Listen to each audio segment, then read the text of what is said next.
Yes, guys, how you doing? Welcome back to the Spurs Talk Show. I'm here with none other than Henry Wright TV's favourite host. It's Henry Wright. How are you, Henry? That's a nice intro. I'm good, mate. I'm good. Thanks for having me back on. I feel like we're part of the furniture for each other's channels now. 100%, mate. 100%. Thanks for having me on. Looking forward to it. Mate, news coming out this evening or this afternoon is that Tottenham have gone back to your favourite club, your favourite second club / favourite first club. I'm not sure. Whoa. I like the manager. I dislike Aston Villa. Let's just get that out there as a disclaimer. Way before he was at Villa, before he was at Arsenal, I liked Unai Emery. Now everyone seems to think I'm a Villa fan. You are. I think that underneath your shirt there, you got like. Oh yeah, underneath this my skin. You got claret and blue going on. News has come out that Tottenham have, according to Matt Law. Let me show everyone just so it's not official, but it looks like it is official. Oh, let me get rid of that. Aston Villa has, Rob McKenzie has left Aston Villa and will join Tottenham as chief scout next week, linking back up with Johan Langer, who has made the same move. McKenzie has worked at Tottenham before in the past. Let's take a look at what Rob McKenzie did just quickly, Henry. If you can see on the screen here, his kind of employment history, his CV. He was a scout at Tottenham in 2015 and left a year later. He went on to Derby. He then went on to OH Leuven in Belgium, then became chief scout at Aston Villa. I'm just going to continue with this flow here. Does that say he was in charge until 2021? So what's he been doing for 2 years? A video analyst. Oh, yeah. I didn't know. I didn't even see that. That's interesting. He's been.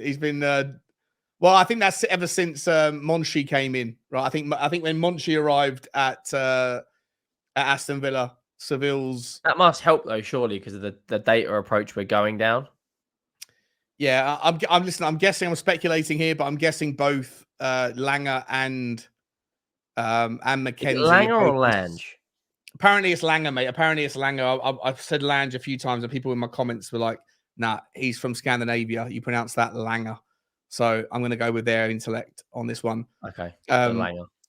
But yeah, I think it might be fair to say that since Monchi came in from Seville, that Langer and he's obviously one of his buddies, Mackenzie, have been sidelined a little bit. But well, actually, before we get into it, mate, let me just ask you, because I want to show you. I'll get up in a second. I'll get up some of the kind of the track record of these guys, both when they were when Mackenzie was at Tottenham versus when he was at Aston Villa. Are you? How do you feel about this in principle? Right, before we talk about the specifics of the players and who they brought in and whatever, Tottenham were on the cusp of doing something.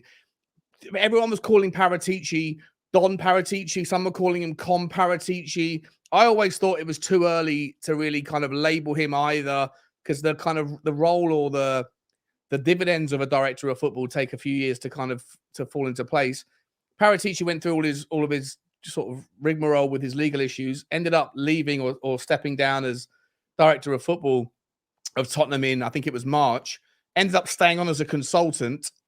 Gabbanini was his right-hand man. Some of the signings that we were making last year, everything seemed like it was moving in the right direction. Postecoglou, Gabbanini, Paratici, working in no structure to it though. That's the problem. Gabbanini was kind of a scout stepping in as a head scout role. Paratici is a director of football now, working as a consultant. We've brought in Scott Munn, we've brought in Langer, and now we've brought in the new scout from Villa. They've worked together, but for me, it's kind of like a sign of intent that everyone's going to be on the same page. The manager and the board and the director of football and the scouts. Everyone has got the same idea of the style and the identity of football we're going to be playing. Now we just need to fit the players in the system. I think it's part of me saying, has Scott Munn come in and just smashed the door off the hinges? And that's what I worry about. Waving a sword around, going, hang on, off for your head, off for your head. You can come in. Because you have to come in and make a statement, Henry, right? If you're coming in as chief of like a chief footballing officer, you're the director. You have to come in, and you can't just come in and go, actually, what the last guy was doing was pretty cool. I'm just going to run with what he's already done. But Even at the same if that's time, though, true. some of the signings that Langer has made at Villa, because he only left the last window, didn't he? Just after the last window. Yeah. So he was responsible for Moussa Diaby, Watkins. No, he's left literally this week. Langer. Langer was a few weeks ago. Langer left as soon as the window closed. So he was responsible for Moussa Diaby, Ollie Watkins, Buendia, Martinez, Cash, Kamara, Coutinho. Yep. Like, there's a lot more hits in his rate of bringing in quality players than there is bad players. If you go down to the 2020-2021 transfer window and zoom in on that one right there, look at that window. Cash, 15 million euros. One of the outside of the top six, one of the best right backs in the league. Yeah, Ollie Watkins at the moment. Sorry, what was that? Not as good as Porro, but yeah, I'm with you. Yeah, but we're in the top six. So outside of the top six, I'd probably say Matty Cash is the best right back in the league. Yeah, 100%. Yeah. Right. Ollie Watkins is on absolute fire right now. Yep. Emilio Martinez is just won the best goalkeeper in the world award. Yep. Right. Ross Barkley was only a loan, and Traore was a good player, just didn't fit Steven Gerrard's actual, ideas. If you go to the window above that, they then brought in Buendia, Leon Bailey, and Luca Digne. Another three good players. Leon Bailey, I think, will get better and better. I think he took a year to kind of get in. Buendia's been injured as well, hasn't he? He's been injured. Yeah, he's had a couple of injuries. Buendia, at the time, was one of the best creative players in the league, and he was playing at Norwich. Luca Digne is a very good left back. Danny Ings was a great goal scorer. The problem with Danny Ings is his track record of injuries. And if you go to the next, should we be worried a little bit about the valuations that he's paying for some of these players at the time? Well, at the time, okay, Buendia is Norwich's best player, and they had a lot of clubs sniffing around for him. So that's what, 33 million quid. At the time, I would have paid 33 million for Buendia. 30 million for Lucas Digne? I don't know. A little bit steep. 30 million for Danny Ings? Not sure. How much did he pay for this guy back here? You look at Ollie Watkins at 30 million, you look at Cash at 15 million, and you look at Martinez for 17 million. You look at and say, hang on, they're absolute steals. Yeah, good value. Good value. So and everyone has the transfer value is a little bit higher. If you go to the window above quickly, he then brought in Alex Moreno, good player. Dendonka, good player. Coutinho was great for them. Kamara on a free. And Diego Carlos. Now, unfortunately, Diego Carlos in the third game of the season did his ACL. So we haven't really seen him play. But you know Dendonka's a good player. You've seen him as a box-to-box central midfielder at Wolves. Moreno's been fantastic since he came in. So we're Tottenham Hotspur. We're a bigger club than Aston Villa. We've got better scouts than Aston Villa. Right. If we can use him to our advantage, if you go to just the most current window, they brought in Diaby. And at 50 million euros, he's an absolute steal. They also spent 33 million on Pau Torres. But Unai Emery absolutely adores him. Yeah. He's played over 150 games alone for Unai Emery. Yuri Tillemans on a free, another really good signing. Zaniolo, 5 million loan deals, good bit of business as well. The only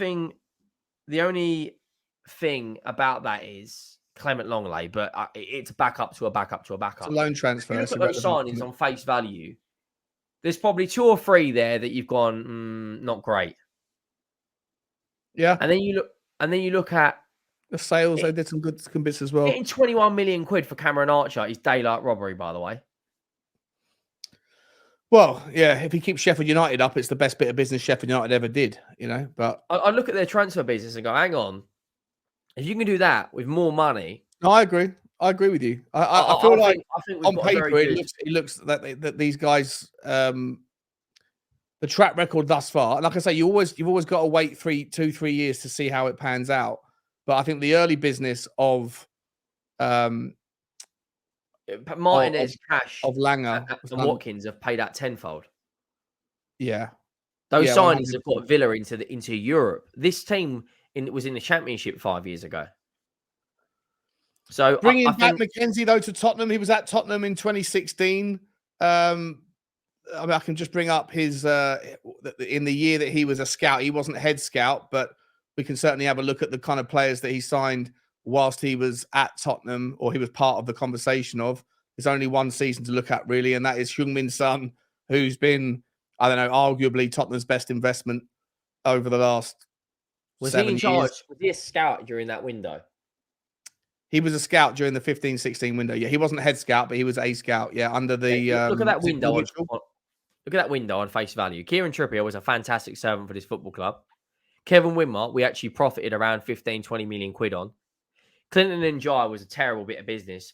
Toby Alderweireld was an absolute Rolls Royce and one of the best centre backs to ever play for this football club. And Heung-min Son has been an unbelievable servant.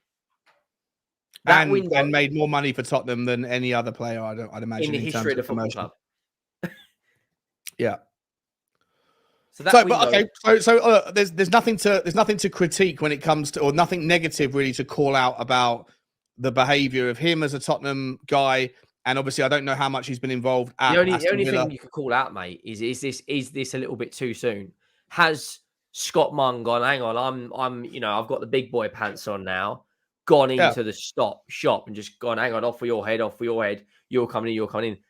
But on the other side of it worries me, because I think we were onto a good thing. I think that a lot of people that I like I said at the start, I think anyone that was calling Paratici the Don was crowing too soon, and anyone that was calling him the Con, even though you might be right because of his, the legal issues or whatever, in terms of like him getting in there and pulling things apart and restructuring the organization's back footballing side back room, it was all starting to materialize, and Gabbanini was a little bit of a part of that. Paratici certainly was. It all looked like it was going in the right direction. And on Scott Munn's first day, which, by the way, was 4 months later than it was supposed to be. He was supposed to come in on July the 1st, but because he was, I don't know whether it was because he was caught at an airport, you on Henry Wright TV broke that story. Oh, no, that was a different story that you talked. No, but the picture of an ITK tier 1000, right? Tier 1000 source come through and drop that for you guys. The picture of Scott Munn being seen with Daniel Levy, I think, was in no small part responsible for him having his gardening leave extended. If his intentions were day one to come in and get rid of Gabbanini and to go and hire people like whoever these two particular guys, then that would have happened on July the 1st, not October the 1st or September the 1st, whenever it was. How do we know at the same time? How do we know that? Would we have signed Vicario had Scott Munn been here day one when he was supposed to be here on July the 1st? Would we have signed Brennan Johnson? Would we have signed James Maddison? I think you would have still signed some of them players, because Paratici, and I'm not just saying this because he's Italian, but I think Vicario is a Paratici signing. Right, that's what I mean. If Scott Munn comes in and has the intention to kind of to shoehorn people out of the business and shoehorn new people in, then do we sign some of the players that Paratici was left to be involved in, instrumental in during the summer, that Scott Munn couldn't have been involved in because he was forced to extend his gardening leave by 3 months? That to me is like, and we don't know, we'll never know, but I just feel like Gabbanini and Paratici and brought in Langer and the new scout and had built a team. Right, but then you've got to ask the question, which always is relevant: is does too many cooks spoil the broth? Is there too many chiefs, not enough Indians? It depends, because each cook plays a different role, and each cook has a different market. So you got the chef and the sous chef, yeah. Sorry, you got the chef, the main chef, and you got the sous chef, the guy who does the. Yeah, and then you've got someone who's cutting up and doing the bread and butter, and then you've got someone else who's sorting out the pasta, right? Yeah, okay. If Paratici is an expert of the Italian market, right? Kulusevski, great signing. Bentancur, great signing. Vicario, great signing. Romero, great signing. We haven't made a bad buy out of Italy since Paratici comes to his football club. I would have said, Paratici, any gem that comes out of Italy, I want to know straight away. Any gem. Even if they're 32, I don't think it'd be bad right now bringing in a 33-year-old De Vrij into this team right now because of his experience, and he's better than the backups we've got. De Vrij, Stefan De Vrij. He's not 100%. fast enough, is he, for this system now? Don't think he's fast enough for it. It depends. People said Højbjerg wasn't fast enough. Look at him now. He's not. He's not fast Well, enough. at the moment, he looks, I don't know, he's in the things. If you can't see what Pierre Højbjerg is doing, down to mate. Sweden. I look at the scouting department and the network we've got. Everyone's going to play a different role. So everyone effectively reports into Scott Munn. Scott Munn then reports into Levy. But there's then the new scout report into the director of football. Like, what is Scott Munn's actual role? He's chief footballing officer. He's the guy who apparently is overseeing the footballing side, but obviously doesn't have direct knowledge of the market. But his history at the City Football Group was to shore up. I mean, he was once upon a time he was involved with Melbourne in Australia and took them from like 7th or whatever it was in their league of 12 teams to first, and they won 5 leagues on the bounce. And then through that success, he got his promotion into the City Football Group of Asia. So he's not directly football related. So, he is someone who's like a tier above that. I personally believe, I've said this 1,000 times on this channel, I personally believe that the long game is for Tottenham to get stuck back into multi-club ownership. ENIC were into that stuff back in the 90s. They were one of the groundbreakers. The likes of Prague and part of Rangers and AEK Athens. Yeah, Basel and AEK Athens. They had all that stuff, but they were forced to sell it all off. Once again, Daniel Levy and ENIC were groundbreakers on things that now are commonplace. Just like you see Newcastle United today, they're hiring the same architects that we hired in 2018 or 2015, whenever it was, to start the process of rebuilding the stadium. Other teams now see the value of using a stadium for multi-purpose, for revenue generation. So you have to kind of take your hat off a little bit to the kind of foresight of Daniel some of the Levy. Things he's got absolutely brilliant. Yeah, some of them he has, yeah. And I think that multi-club ownership, like he was here, the line, he didn't cross the line crossed him. The rules changed to make what he was doing or what they were doing illegal at the time. And then subsequently, the line has crossed back. So if anyone's furious about the multi-club ownership they couldn't see what Levy was doing, so they went, well, let's change the rules. Yeah, and now they see what he's doing, and everyone else has seen it, and the line has crossed back. So I think that Scott Munn is eventually going to be the kind of chief of that model. We're going to go and buy a club in Chile. We're going to go and buy a club in Antarctica. We don't have an affiliation club either. This is another thing we need to talk about. We don't actually have a club. Like Chelsea have got Vitesse and Strasbourg. City have got as a team in Belgium. I think it's Anderlecht. Hence the Vincent Kompany connection. We don't really have a club that we can send players to on loan. Like Salzburg have got. Brentford have got one in Denmark. Brighton have got. I think Brighton use Beerhofer. 3, haven't they? Yeah, their main one is Beerhofer in Belgium. I think it's called. We don't really have anyone we can go like Brian Hill, for instance, right now on the cusp of the first team. Not quite at the level. 2 years ago, he probably could have dealt with a season-long loan at another league. Like Troy Parrott, Dane Scarlett. These sorts of players that are... Oh, Troy Parrott, by the way, tearing it up in the Eredivisie.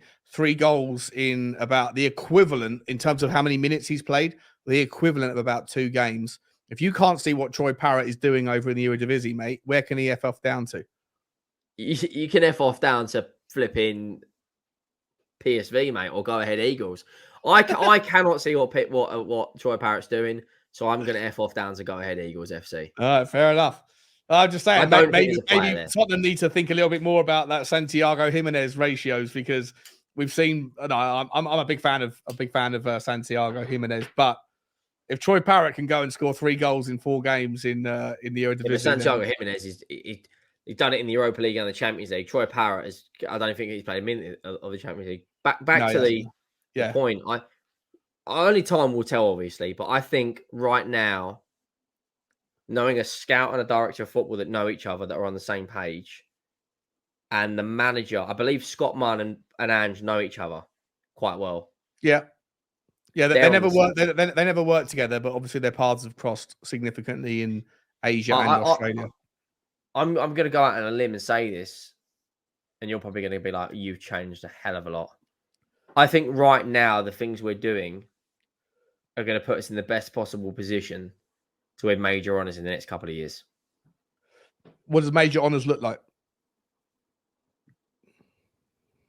League A titles. trophy, league titles, league titles. league titles. For me, FA Cups. For me, I just worry. Like, I'm happy. I'm happy if this guy is.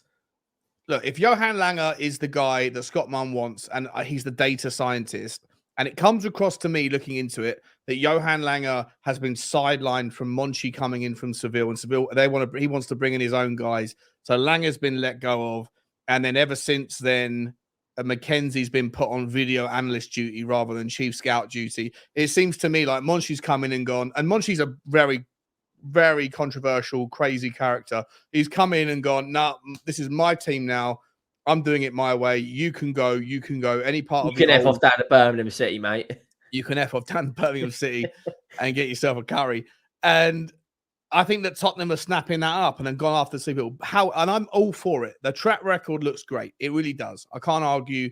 Villa's recruitment under these two have been really impressive. However, my concern is not based on whether they're good people. It's whether there's continuity in the system and whether or not Scott Munn coming in and needing to stamp his authority, just like Monchi's done at Villa, is disrupting the flow that was already on the right path. As long as it's not like you were doing it this way, well, we're going to go this direction just because it has to be different to what you were doing. Otherwise, what am I doing here? If it's just sort of like kind of recalibrating and like pivoting a little left and a little right and finding some real talent that can identify. But I think that Paratici was onto something. I think his work was starting to bear fruit, has borne fruit. And I don't think it's necessary to go in a violently different direction. What's your thoughts? I think there's an element of truth in what you're saying. I do think that there is,